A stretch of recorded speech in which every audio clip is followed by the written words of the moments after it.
Hey, you guys. So I just finished doing a motivational speech for about 50 women out of LA who all work in the hospitality industry. Either they were sommeliers or wine distributors or ran restaurants or restaurateurs. And I was asked to talk tonight about staying motivated and embracing your awesomeness. And the words that I spoke went so good. I said, well, might as well share it on Facebook. I got dressed. I put on earrings. I put on makeup. Why not? Also, I thought it was really impactful. And listening to the women speak and the questions that they asked, I thought, some of you out there may be feeling the same way. In California, they are just bracing to open back up this week. And we know in Wisconsin, we've been open for a while. And so a lot of these individuals had anxiety about what is it going to be like? I've been home for a year. What kind of customers are we going to get? Are we going to get customers at all? How is this going to work? One of the things that, I was honest with them about is, staying motivated is tough. It's tough for all of us. Even I'm a very positive person. I'm a person who, people tend to see and think like, where do you get that energy from? But just because I'm projecting positivity doesn't mean that it's not hard to stay motivated. As a matter of fact, this morning, as I was preparing for this evening, knowing it would be 6 o'clock Pacific Standard Time, which meant 8 o'clock Central Standard Time, I was like, I don't think I'm gonna be motivated around 8 o'clock at night after my work day to speak into the lives of these women. But there's a thing about purpose when you move in it, and when it kicks into gear, there's something inside of you, like Beyonce calls it her Sasha Fierce. And I get that because there's another part of me that kicks into overdrive, that it's an out of body experience. It's not even me. It is immediately me being who I was born to be. And that is effortless. That is a joy. That is, I would do that for free. I won't, but I would. And so, I share with the ladies that staying tough is motivated. So many of us have lost so much, but as I always say, the only way out is through. And so the only way out of this unprecedented time we're in is through. So how will you get through it? We don't attract what we want, we attract who we are. So what have you attracted in this season? A lot of COVID babies out here. I hope you attracted the right person to have those babies with. What did we lose during this season? How was our family impacted? How were we personally impacted? I took some hits, I took some losses, I took some life changes. My family dynamic shifted. A lot of things happened that a lot of people would have no idea because they just see the smiling face on live or on pictures, etc. Because at the end of the day, what I choose is to have an attitude of gratitude, regardless of what's going on around me, because there are people burying mothers, fathers, children, spouses, etc. Cancer is still real. Diabetes is still real. COVID is very much real. And so when I think about what could be happening versus what is happening, it's not to play down what is happening, but it's to say that I can say thank you. And on the days that I don't feel like I can say thank you for anything big, then I just thank God for the small. I thank God that my bills are paid. I thank God for the roof over our head. I thank God for the heat in our home. I thank God for the food in our refrigerator. I thank God for the little things, for the breath that I'm taking right in this very moment. And so, so if you can find 3 things every day just to be grateful for, it can completely change your perspective. I thank God for the people that love me. I thank God for the people that I have an opportunity to love. I thank God for my clients. I pray for them daily. I thank God for my business that, I have that. Hey, you guys. And so, I said, we don't attract what we want. We attract who we are. So who are you right now? Are you the same person coming out of this that you were going into it? For most of us, it's no. And hopefully you took some time to learn some things about yourself, and you took some time to be honest with yourself, and you took some time to reimagine some things. And some of us were forced to pivot. I think about, as one of the facets of my business is large scale event planning. I think about so many of my brothers and sisters that work in the hospitality industry that had become like family to me, that worked in the hotels and worked in the catering space. And that got furloughed and then it didn't end up getting their jobs back. And now they're coming out of the dark and they're finding other opportunities. And that's not my story, but that's their story. And so I'm empathetic to their story and I'm caring. And in any way I can help, I can, and so we're in a season that we need to show so much empathy. We always should show empathy and compassion, but we should even be showing more because you don't know what's behind the smile. You don't know what's behind the perfect picture. You don't know what's behind the person who is taking time to inspire you every day, what they have going on. We all have things going on in our life. We all have our struggle. Your struggle may not be my struggle. My struggle may not be your struggle, but we all have struggle. And so instead of approaching someone with judgment or with scrutiny or with criticism, try to understand. I'm at this place that if somebody calls me and they just jab out, it's like, this is not me. I know I didn't do anything to you. And so I try to de-escalate that. And, if there's somebody that has a certain level of access or connection to me, then I try to get to the root of it with them. If there's somebody that's kind of irrelevant in my life, then I just learn not to take it personal and keep it pushing. So we all have seasons of struggle, sometimes due to our own self issues, but a lot of times due to circumstances that we have no control over and we didn't see coming that impact us in a traumatic fashion. And so we have to make room and give time for our healing. And we have to make room and give time for the healing of the people in our lives. I get so frustrated when people expect you just to snap back from some of the most traumatic events you could go through, or, judge you like you're this superhuman person. It's like, yo, if you cut me, I bleed. If you punch me, I hurt. I get sick too. I'm human also. And so the same things that you could be going through, I could be going through as well. Just because I carry it better doesn't mean that the weight isn't heavy. And I'm not the type of person to have that conversation with everyone, but my hope would be that I don't need to have it with those who truly love me. And it's disappointing when I do. And, there's this whole epidemic going around. And when there's an epidemic of sayings going around, that means there's an epidemic of foolishness going around. And you can't scroll through your timeline more than 2 seconds without seeing somebody talking about the importance of peace. So obviously a lot of people's peace is being disturbed in this season. And I will say, I, for one, am at a place that, Corinne Hawthorne and Jonathan McReynolds have a song called Peace. And it's one of my favorites right now. And it's like, for me, it's peace first. It's like I have to remove, life is so challenging right now, and running a business and being a mother and all of the things that I am challenged with is I have so much on my plate that I have to prioritize my peace and my self-care, because at the end of the day, if I don't take care of me, I can't take care of anybody else. It's the oxygen mask thing. But I also, shared something positive with them that statistically speaking, more millionaires are birthed out of times like this than any other time. I'm a nerd, y'all. So I was binge watching the History Channel this weekend. And there was a marathon on about the food that built America. So, it went from the invention of Kellogg's cornflakes to grape nuts, all the way down to McDonald's, Coca-Cola, Pepsi. But in the middle, it was talking about the invention of milk chocolate in America, which Milton Hershey did that. And then right on his heels was Frank Mars and his son, Morris. And, when World War I hit and the Depression, there was a food ration and there was a food shortage in this country and people were very poor. And so they shifted, they reimagined what the candy bar could be. And so they started relabeling it and they started saying this was a source of nutrition. It had eggs, it had nougat, it had caramel, it had peanuts. So it had protein, chocolate for a pick me up. And, there was even some bars that they put dehydrated fruit and vegetables. And this was like, we didn't have Cliff bars back then. And we didn't have energy bars back then and protein bars. So this was like innovative, like life-changing things. And so the thing is that what can you reimagine in this time? On so many, we're trying to go with the trend and ebb and flow with what's working for other people. But what can you do differently? What solution can you be the answer for? How can you help something be that wasn't there before? And so, think about there's all these new things. I think, look at the mask and, I got the plastic things for under the mask that are supposed to help you breathe better. Then, you think about the shields and you think about all the things that have been invented due to the pandemic. Those are people innovating.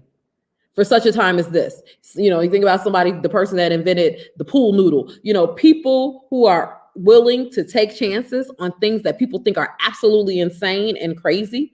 At one point, someone thought cereal was crazy. At one point, someone thought soda was crazy. At some point, somebody thought that every invention that we use every single day was crazy. Think about, as a kid, we were watching the Jetsons and we were looking at this like, never gonna happen.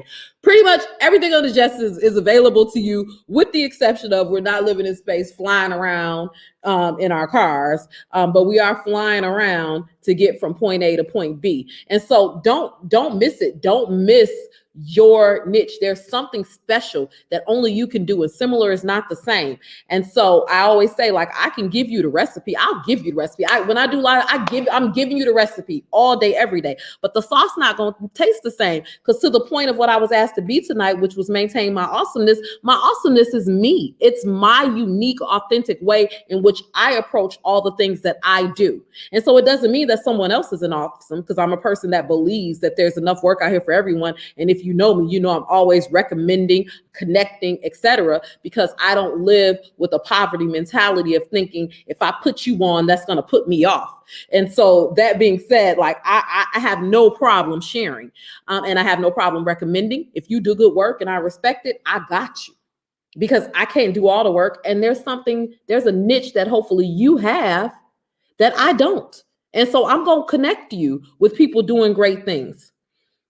I'm also a firm believer that it's okay not to be okay. So many of us have tried to push through and pretend to be okay. And I get it. Now, this is not a call for you to be on social media crying and, sharing all your personal business, but in your private, quiet moments, which I hope you take, it's okay to say to yourself, you know what, today I'm not okay. I'm going to take a self-care day. I'm going to take care of me today. Because if I've learned nothing else through the season, I've learned that I was putting everyone else's needs above mine, including my clients. My client management was out of whack. I mean, to the point that I was stretching myself absolutely too thin. And I was saying yes to too many things and breaking my own rules that no is a complete sentence. Because what happened is fear had overtaken me when the pandemic hit. So I was worried, like, if I said no to a specific opportunity, oh my God, like, how was I going to recoup that money? And what I've learned is that, my business, your job, my job, and it is my livelihood. It is not my life.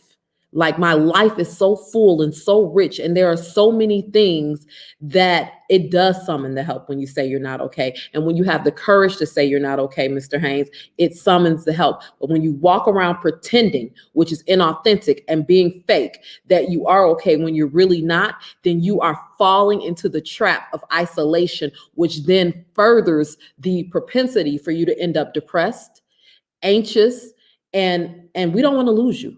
I said to the women tonight, no woman left behind. And so you need to lock arms with the individuals in your life that love you, that you can trust, that you can depend on. And if someone misuses your trust or breaks your trust or disappoints you, guess what? Sometimes you got to lose to win. And so just think of all that shedding and all that losing and all of that grieving as making room for the other people that are going to come into your life and fill in those voids. And now I'm not talking about the loss of a parent or a child or a loved one. There's some losses that there's no replacing them. And so what I will say to those people, because I have lost people who are my parents had me as teenagers, and I remember losing my grandparents, who were like my parents for all intents and purposes growing up, as my parents went on to finish high school, college, etc. And I remember, when the last one passed, I remember when they were lowering my grandfather, I was like, that's it. I have no one left. That's it. That's it. They're all gone. It's done. And that's what I was crying as they were lowering my grandfather into the ground. And so now, time doesn't necessarily remove all of the pain, but it does make the sting less. And so now what I do when I think about them, I remember them, and my grandmothers are behind me on each side of me, to my left and my right, as I think on all the lessons, and I think on all the things they taught me, and I think on all the good moments and the precious moments. And I thank God that I had the time with them that I did. And I thank God for the love that they showed me and all the lessons that they taught me. And I live a life every day focused on making them proud and to walk out their legacy and do the things that they could have only dreamed of. And so that is what, to me, that is powerful. I also shared with the women that as an entrepreneur, I definitely didn't feel okay a year ago. I was scared. Shitless, excuse my language, but I was like, I can't have events. I can't, have events for myself or other. That was a huge part. What am I going to do? People, are scared to spend money.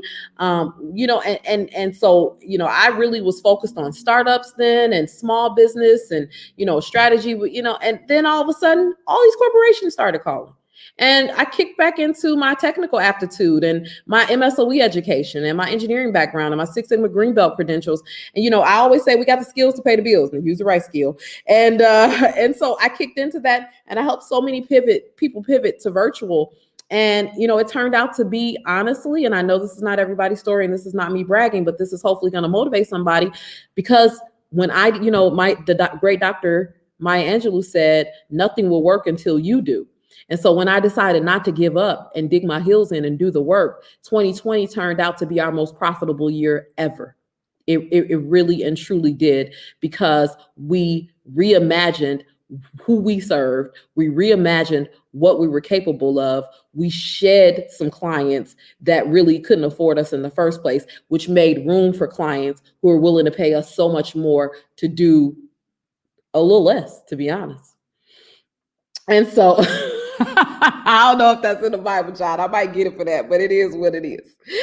So, it made me realize that almost everything can be taken away except the awesomeness that is me. Like, they can strip me of everything, but you can't take what is inherently inside of me. So you could throw me in a shack, you could throw me on the court, you could throw me wherever, I'm gonna shine, because I was born to shine. I was born to stand out. I never fit in. I try to be quiet in a room, I try to be in the back, it's not going to happen. It's not who I am. It's not who I'm built. And so find your own set of awesomeness. What is awesome about you? And if you don't believe there's anything awesome about you, dig deeper or call a therapist, because there is something awesome about you. I promise you, there is awesomeness that lives in each and every one of us. And if you are afraid, so what? Do it afraid. The great Buddhist teacher Pema Chodron said, fear is the body's natural reaction as we move towards the truth. Fear is there to help keep us safe. Fear is there for a reason. So what if you're scared? If I'm scared, that actually excites me, because that lets me know that something really, really big is about to happen, that I'm about to be stretched, that I'm about to do something that I didn't even imagine that I can do, that I'm about to pull off something that's going to take me to another level. So actually, I don't mind fear, because usually when I'm afraid, it's because I'm worried about a future state that hasn't even come to pass yet. And what I've learned over and over again in my 44 years of life is usually when I get there, I kill it. And the only time I don't kill it is when I didn't prepare properly. I stepped into something that I shouldn't have been doing in the first place. I got outside of my lane because I wasn't my authentic self, and I faked it. And I don't fake it till I make it. I don't believe in that statement. I face it until I make it. And I face it as my authentic self, and I show up, knees knocking, teeth chattering, doing it afraid each and every day. I get up every single day, regardless of how I feel, and I get it done. And if I get up that day and all I feel like doing is getting through the day, then that's what you're going to get from me. And you know what? I count that a blessing, that as an entrepreneur, that I can take days like that I have built a reputable enough and strong enough brand that if I need to take a day, I'm taking a day. Deuces, I'm out. So feel the fear, do it afraid, whatever your it is, and just show up. Show up. Show up, show up, show up, show up, show up, show up, show up. Show up for your own life, and know that everything that you do for everyone else, all the care that you show, including your job, all the care that you show, all the responsibility, the emails you answer, the way you schedule things, etc. You deserve to do that for yourself. You deserve for somebody else to do that for you. You deserve to be just as much of a priority as you make everyone and everything else. And if you have people in your life that don't reciprocate what it is that you give out, or if you have found yourself, so what it is that we don't just give our all. we give something, I used to say, like, it's cool to give your all, but when you give more than your all, meaning you giving so much that you depleted yourself, like that's when you stepped into a really dangerous zone, because that's when resentment comes in, and that's when you start to feel used, etc. But then you have to stop and ask yourself, because like I always say, it's not stealing if you gave it away. So we be so like, oh my God, I can't believe they did that to me, and they took and they took and they took. They didn't take it, you gave it to them. So what you gonna do next time?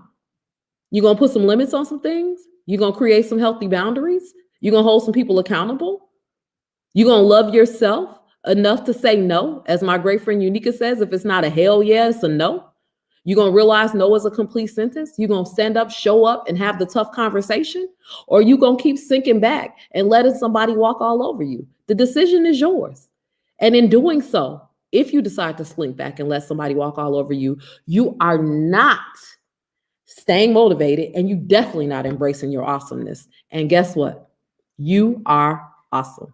All right, you guys, I'm gonna go. I have now been talking for 2 hours between my speaking engagement and now talking to y'all. So I'm gonna go bring it down, because that's one of the things I've learned too, is to take time to take some time, and to take time to take me time. And so while it is quiet in my home, I'm gonna be quiet and just take some time to do whatever it is that I feel like doing. And you should do the same. Make a date with yourself. All right, you guys. Peace, love, power. I'm out. Have a good night.